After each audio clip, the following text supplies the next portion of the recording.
의원님들 저 진심할게요. 자, 공수처장님, 자 질의하겠습니다. 공수처장님, 공수처는 존재 자체로 공직사회가 투명해질 수 있게 만드는 것이 중요합니다. 공수처가 100명, 1000명 기소해서 공직사회를 투명하게 만드는 것이 아니라 공수처가 있고 고위공직자가 잘못하면 반드시 저기서 수사해서 처벌받는다. 내가 숨지 못한다. 라는 신뢰가 생기는 것이 목표인 것이지 마구잡이로 고위공직자들을 수사해서 파헤치고 어떻게 보면 공포를 조장해라 이런 게 아닙니다. 그러니까 신뢰를 바탕으로 그 존재가 우뚝 서 있으면 자연스럽게 공직사회는 투명해질 것입니다. 이걸 지향점으로 삼으셔야 돼요. 동의하십니까? 전적으로 동의합니다, 의원님. 네. 자, 그리고 지금 우리가 검찰 개혁을 하면서 검찰청을 폐지하고 수사 기소를 분리하고 국가의 수사 시스템 자체를 완전히 재설계하고 있습니다. 그래서 총리실에서 지금 검찰개혁 추진단이라는 이름으로 검찰개혁 안들을 지금 논의하고 있죠.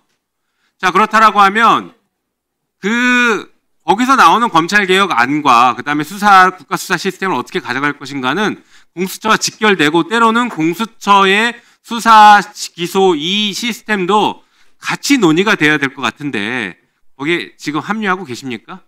예, 저희들도 그 수사권과 관련된 그 공소청 그다음에 중수청 그 설립 논의에 빠지지 않고 또 저희들 공수처의 또 미치는 영향 그런 부분 심도 있게 검토하면서 논의에 적극적으로 참여하려고 하고 있습니다.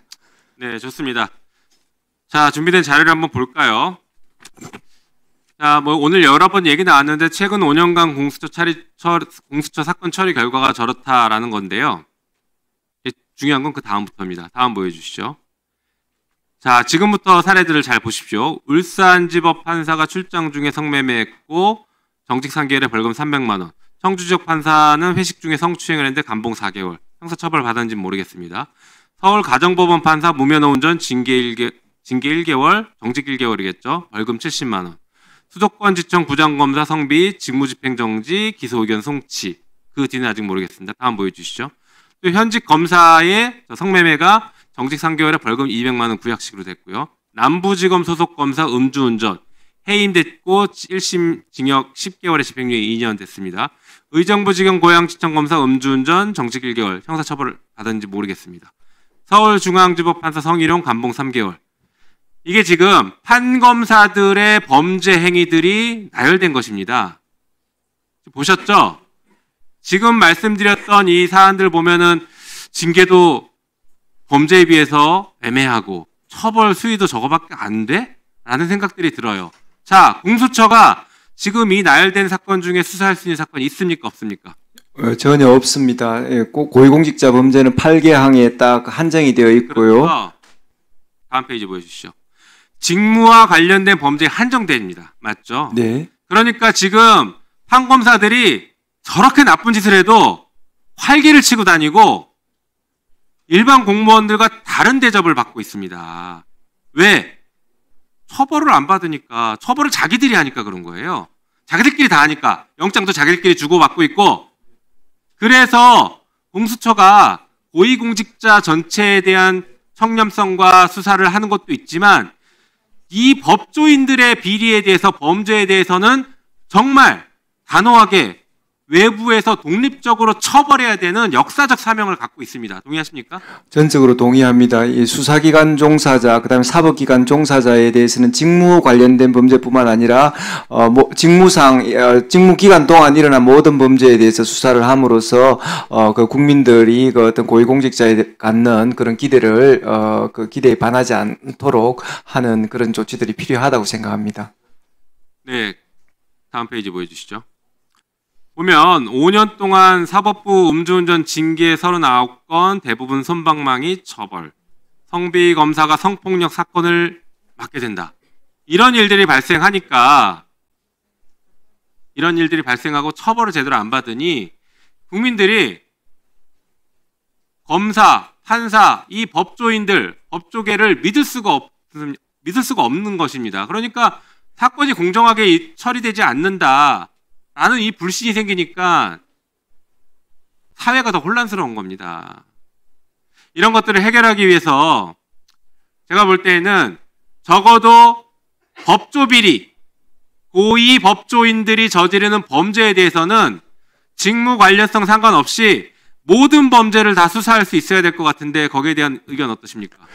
위원님께서 그 지적하신 그런 부분 의견에 전적으로 동의하고 그런 부분에 있어서 또 너무 이제 또 공수처가 할 일이 많아지는 거 아닌가 좀 걱정되는 부분도 있지만 어쨌든 지금 우리 사회에서 그 사법기관 종사자, 수사기관 종사자에 대한 어떤 엄벌이 필요한 그런 상황인 거 동의합니다. 네, 모두에도 말씀드렸던 것처럼 공수처가 확실한 신뢰를 받고 있으면 10년 동안 단 한 건도 기소하지 않아도 대한민국은 깨끗한 나라일 겁니다. 그런 나라를 만드는데 공수처의 역할이 굉장히 커요. 다음 페이지 보여주시죠.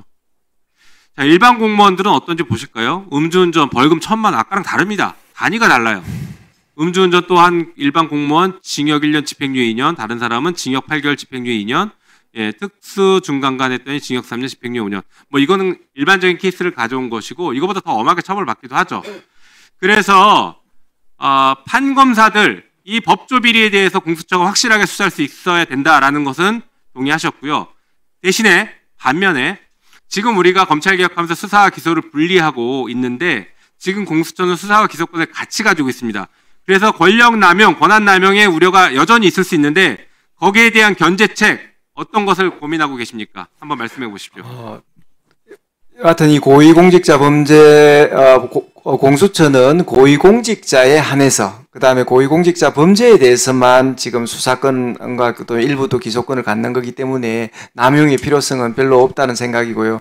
또 저는 기본적으로 공수처장으로서 수사 성과보다는 제도적 자제도 굉장히 어떤 좋은 수사기관의 그 어떤 지표라고 생각합니다. 그래서 어쨌든 공수처가 권한 남용의 염려 없이 제대로 기능을 할 수 있고 의원님께서 잘 지적해 주셨듯이 그런 부분 조금 보완이 되어서 제 기능을 할 수 있는 것이 좋다고 생각합니다. 예를 들어서 대대신 제도 같은 것을 도입해서 기소권에 대해서는 그래도 국민들의 눈높이에 맞춰보겠다 이런 제도적 도입 한번 고민할 필요 있지 않을까요? 좋은 아이디어인 것 같습니다. 의원님들께서 그런 부분 좀, 그 아이디어를 입법해 주시고, 우리 사회가, 정말 어떤 권한 남용 없이도 모든 고위공직자가 이렇게 견제받으면서, 국민들과의 어떤 차별 없이, 똑같은 실질적 법치주의가 이루어지는 그런 사회, 제가 열망하는 그런 사회입니다. 네, 수고하셨습니다. 끝으로